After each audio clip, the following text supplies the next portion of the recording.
क्या आपका और मेरा कोई स्वर्गदूत है? अगर आपका और मेरा स्वर्गदूत है तो वो कैसा दिखाई देता है? बाइबल मेरे स्वर्गदूत के बारे में क्या कहती है? मैं कैसे अपने स्वर्गदूत को देख सकता हूँ, उससे बात कर सकता हूँ? जो किताबों और तस्वीरों में दिखाया जाता है कि स्वर्गदूत छोटे छोटे बच्चे से होते हैं जिनके हाथों में धनुष पकड़े होते हैं। स्वर्गदूत ऐसे बिल्कुल भी नहीं होते। जिन स्वर्गदूतों के बारे में हम बाइबल में पढ़ते हैं वो बड़े शक्तिशाली योद्धा होते हैं जिनकी हजूरी उन लोगों को डरा देती है जब वो किसी के सामने आते हैं। स्वर्गदूत सच में होते हैं और अगर आप एक विश्वासी हैं तो वो आपके जीवन में एक महत्वपूर्ण हिस्सा है। इब्रानिया अध्याय 1 उसकी 14 आयत में लिखा है कि क्या सब स्वर्गदूत सेवा टहल करने वाली आत्माएं नहीं जो उद्धार पाने वालों के लिए सेवा को भेजी जाती हैं। परमेश्वर अपने स्वर्गदूतों के द्वारा आपकी रक्षा और आपका छुटकारा करता है और स्वर्गदूत आपकी सेवा में लगे रहते हैं। भजन संहिता अध्याय 34 उसकी 7 आयत में लिखा है कि यहोवा के डरवैयों के चारों ओर उसका दूत छावनी किए हुए उनको बचाता है। भजन संहिता अध्याय 91 उसकी 9, 10 और 11 आयत में लिखा है कि जो लोग परमेश्वर को अपना उद्धारकर्ता ग्रहण करते हैं, जो परमेश्वर के वचन उसकी आज्ञाओं में बने रहते हैं, उन पर कोई विपत्ति ना पड़ेगी, ना कोई दुख उनके डेरे के निकट आएगा, क्योंकि परमेश्वर अपने दूतों को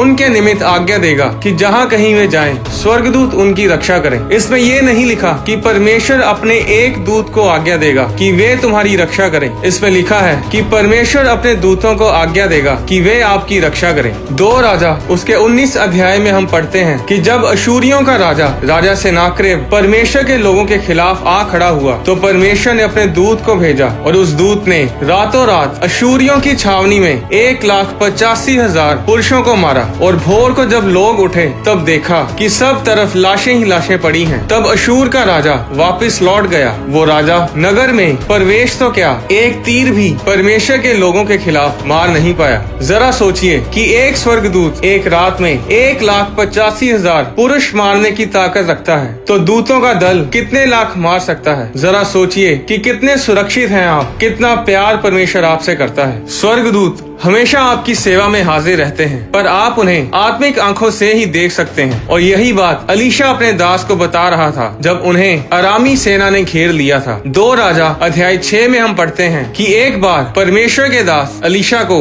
अराम के राजा की सेना ने रात को आकर घेर लिया। सुबह जब अलीशा का दास उठा तो क्या देखता है कि घोड़ों और रथों समेत एक दल नगर को घेरे हुए पड़ा है। तब उस दास ने अलीशा से कहा, हाय मेरे स्वामी, हम क्या करें? अलीशा ने कहा, मत डर, क्योंकि जो हमारी ओर हैं वे उनसे अधिक हैं जो उनकी ओर हैं। तब एलीशा ने ये प्रार्थना की, हे यहोवा, इसकी आंखें खोल दे कि ये देख सके। तब यहोवा ने सेवक की आंखें खोल दी और उसने देखा कि एलीशा के चारों ओर का पहाड़ अग्नि में घोड़ों और रथों से भरा हुआ है। हम बाइबल में देखते हैं कि स्वर्गदूत हमेशा से ही परमेश्वर की योजनाओं और परमेश्वर के मकसद को पूरा करते आए हैं और वो कभी रिटायर नहीं होते। वो आज भी काम में लगे हुए हैं जिस तरह वह शुरू से लगे हुए हैं। ये धरती स्वर्गदूतों से भरी पड़ी है। क्या आपका कोई स्वर्गदूत है? हाँ, आपका स्वर्गदूत है और वो बिल्कुल आप ही की तरह दिखता है। अगर आपके शरीर पर कोई निशान है तो उस स्वर्गदूत पर भी वो निशान है। प्रकाशित वाक्य अध्याय 1 उसकी 1 आयत में लिखा है, यीशु मसीह का प्रकाशित वाक्य जो उसे परमेश्वर ने इसलिए दिया कि अपने दासों को वे बातें जिनका शीघ्र होना अवश्य है दिखाए। और उसने अपने स्वर्गदूत को भेजकर उसके द्वारा अपने दास यूहन्ना को बताया जिसने परमेश्वर के वचन और यीशु मसीह की गवाही अर्थात जो कुछ उसने देखा था उसकी गवाही दी। इस वचन में लिखा है कि यीशु मसीह ने अपने स्वर्गदूत को भेजा कि वो यूहन्ना को उन बातों के बारे बताए जिनका शीघ्र होना अवश्य है। इसमें यीशु मसीह यूहन्ना के पास नहीं आए बल्कि यीशु मसीह ने अपने स्वर्गदूत को यूहन्ना के पास भेजा। पर जब यूहन्ना ने उस स्वर्गदूत को देखा तो उसने बताया कि वो परमेश्वर के पुत्र यानी यीशु मसीह के जैसा था। प्रकाशित वाक्य अध्याय 22 उसकी 9 आयत में जब यूहन्ना उसके पांव पर दंडवत करने के लिए गिर पड़ा तो स्वर्गदूत ने कहा, देख, ऐसा मत कर, क्योंकि मैं तेरा और तेरे भाई भविष्यद्वक्ताओं और इस पुस्तक की बातों को मानने वालों का संगी दास हूँ। परमेश्वर ही को दंडवत कर। अब आवाज तो यीशु मसीह ही की है, वचन भी यीशु मसीह के ही हैं कि मैं अल्फा और ओमेगा हूँ। पर वो स्वर्गदूत अल्फा ओमेगा नहीं है, वो बस यीशु मसीह के दिए हुए अधिकार से यीशु मसीह की जगह पर बात कर रहा था। प्रेरितों के काम अध्याय 12 उसकी 6 में लिखा, जब हेरोदेस पतरस को लोगों के सामने लाने को था उसी रात पतरस जंजीरों से बंधा हुआ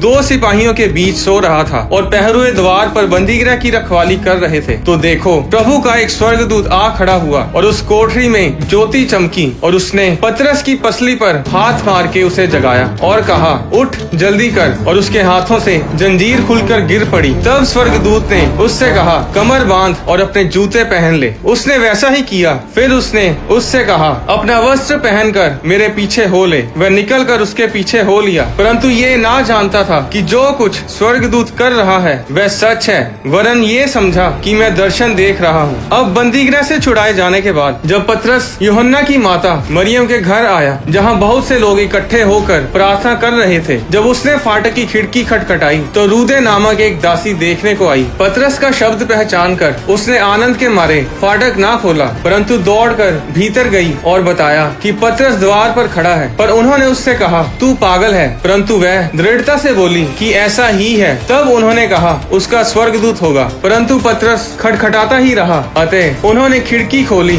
और उसे देखकर चकित रह गए। क्यों कलीसिया ये बोलने लगी कि वो पतरस नहीं है, बल्कि पतरस का स्वर्गदूत है। पर जब दरवाजा खुलता है तो पतरस का स्वर्गदूत नहीं बल्कि पतरस ही होता है। इस वचन से हमें ये पता चलता है कि कलीसिया ने बहुत बार पतरस के स्वर्गदूत को देखा होगा। क्योंकि पतरस बंदीगृह में था, इसलिए कलीसिया ने उस दासी से कहा कि वो पतरस नहीं, पतरस का स्वर्गदूत है। पर वे उस समय ना जानते थे कि प्रभु किस रीति से पतरस को उस बंदीगृह से निकाल लाया है। आपका स्वर्गदूत आपके जैसा दिखता है, इसलिए जब किसी के सपने में कोई परमेश्वर का दास, पास्टर, अपोस्टल, प्रोफेट आते हैं तो वो पास्टर नहीं, वो पास्टर का, उस परमेश्वर के दास का स्वर्गदूत होता है। आपके साथ आपका स्वर्गदूत काम करता है, वो आपका है, वो आपकी पूरी उम्र तक आपके साथ रहेगा। मत्ती अध्याय 18 उसकी 10 आयत में लिखा है, देखो तुम इन छोटों में से किसी को तुच्छ ना जानना, क्योंकि मैं तुमसे कहता हूँ कि स्वर्ग में उनके दूत मेरे स्वर्गीय पिता का मुंह सदा देखते हैं। स्वर्गदूत महाशक्तिशाली होते हैं, पर वो सिर्फ यीशु नाम के आगे झुकते हैं। आप अपने स्वर्गदूतों को सिर्फ यीशु नाम में ही आज्ञा दे सकते हैं। जब आप यीशु मसीह के लहू को अपने ऊपर घोषित करते हैं, अपनी गाड़ियों को, अपने घरों को यीशु मसीह के लहू में छिपाते हैं, तब आप स्वर्गदूतों को एक्टिवेट करते हैं। जब आप बोलते हैं कि मैं स्वर्गदूतों को भेजता हूँ कि वो मेरे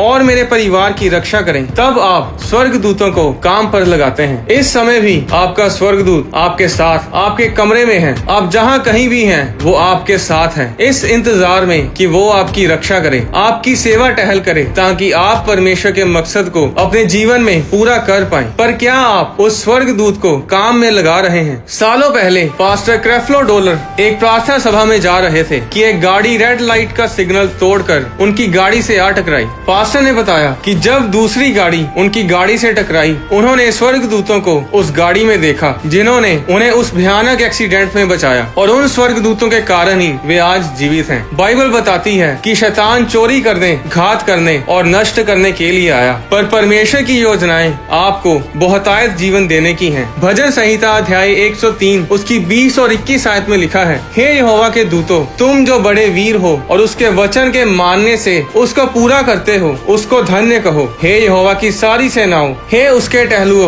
तुम जो उसकी इच्छा पूरी करते हो, उसको धन्य कहो। ये वचन साबित करता है कि हर एक वचन जो बाइबल में परमेश्वर ने कहा, चाहे आपकी सेहत के लिए हो, सुरक्षा या फिर आशीष के लिए हो, आपके छुटकारे के लिए हो, उस हर एक वचन को लागू करने के लिए परमेश्वर ने अपने दूतों को अधिकार दिया है। स्वर्गदूत परमेश्वर के वचनों को हमारे जीवन में लागू करने के लिए इस धरती पर आते हैं। पर आप कैसे उन स्वर्गदूतों को काम पर लगाते हैं?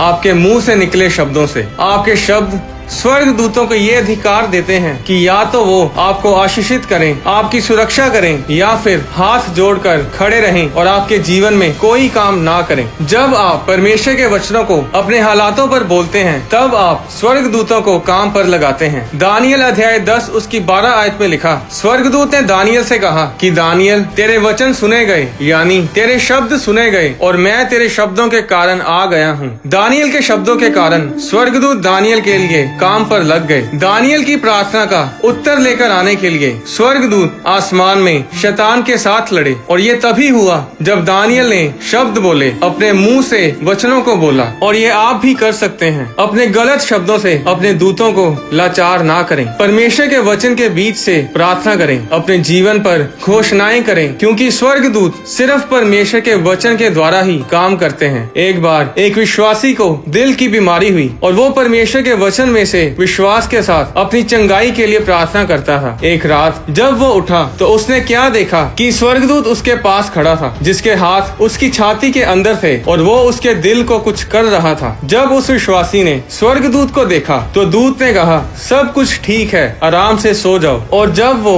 सुबह उठा तो वो ठीक हो चुका था, उसका दिल बिल्कुल नया हो चुका था। भजन संहिता अध्याय 34 उसकी 17 आयत में लिखा है, धर्मी दुहाई देते हैं और यहोवा सुनता है और उनको सब विपत्तियों से छुड़ाता है। बाइबल बताती है कि जब जब लोग प्रार्थना करते हैं तब तब परमेश्वर अपने दूतों के द्वारा लोगों को छुड़ाते हैं। प्रेरितों के काम अध्याय 12 में जब पतरस बंदी गृह में बंद था तो कलीसिया पतरस के लिए प्रार्थना में लीन थी और परमेश्वर ने अपने दूत को भेजा और पतरस को उस बंदी गृह से छुड़ाया। प्रेरितों के काम अध्याय 12 उसकी 7 आयत में लिखा है, स्वर्ग दूत ने पतरस से कहा, उठ जल्दी कर, और उसके हाथों से जंजीरें खुलकर गिर पड़ी। ऐसी कोई जंजीर नहीं, कोई बंदीगृह नहीं, कोई दरवाजा नहीं जो परमेश्वर के दूतों की सेना को रोक सके। अब इसका मतलब ये नहीं कि आप स्वर्ग दूतों को ढूंढने निकल पड़े, क्योंकि 2 कुरिन्थियों अध्याय 11 उसकी 14 में लिखा है कि शैतान आप भी ज्योतिर्मय स्वर्गदूत का रूप धारण करता है। शैतान चालाक है और वो स्वर्गदूत का रूप धारण करके आपको मूर्ख बना सकता है। आज बहुत से अच्छे विश्वासी इसलिए भी भटके हुए हैं क्योंकि उन्हें परमेश्वर की आवाज और शैतान की आवाज में अंतर नहीं पता। भजन संहिता अध्याय 138 उसकी 2 आयत में लिखा है कि परमेश्वर ने अपने वचन को अपने बड़े नाम से अधिक महत्व दिया है। परमेश्वर कभी भी अपने वचन से बाहर जाकर कुछ नहीं करता। अगर परमेश्वर ने अपने वचन में कहा कि अपने माता पिता की इज्जत करो तो तुम लंबी उम्र को पाओगे, तो परमेश्वर कभी भी आपसे ये नहीं कहेगा कि अपने माता पिता की इज्जत ना करो। कोई भी आवाज, कोई भी जन अगर आपको परमेश्वर के वचन के खिलाफ आपकी अगुवाई करता है तो वो परमेश्वर की ओर से नहीं है, वो शैतानी है। हर एक भविष्यवाणी, हर एक रेवलेशन की परमेश्वर के वचन में से पुष्टि करें, परमेश्वर के वचन में और परमेश्वर की पहचान में बढ़ें और प्रार्थना करें कि परमेश्वर मुझ पे जाहिर करें कि मैं कैसे स्वर्ग दूतों को काम पर लगा सकूं, जिन्हें आपने मेरे परिवार और मेरी सुरक्षा के लिए नियुक्त किया है। यीशु मसीह के नाम में आमीन। अगली वीडियो में मैं आपको बताऊंगा कि किन चीजों से स्वर्गदूत नाराज होते हैं। क्या स्वर्गदूत भी खाना खाते हैं? क्रूस पर मरने के बाद और जी उठने से पहले 3 दिन 3 रात यीशु मसीह ने कहां और क्यों बिताए? आने वाली वीडियोस में मैं बाइबल के गहरे भेदों को आपसे शेयर करूंगा। कोई भी वीडियो मिस ना करें। अगर इस वीडियो ने आपको आशीषित किया है तो इस आशीष को अपने तक ही सीमित ना रखें। इस वीडियो को अपने परिवार, दोस्तों और रिश्तेदारों के साथ शेयर करें ताकि वे भी परमेश्वर के भेदों को समझें और आशीष पाएं। परमेश्वर आपको आशीष दे।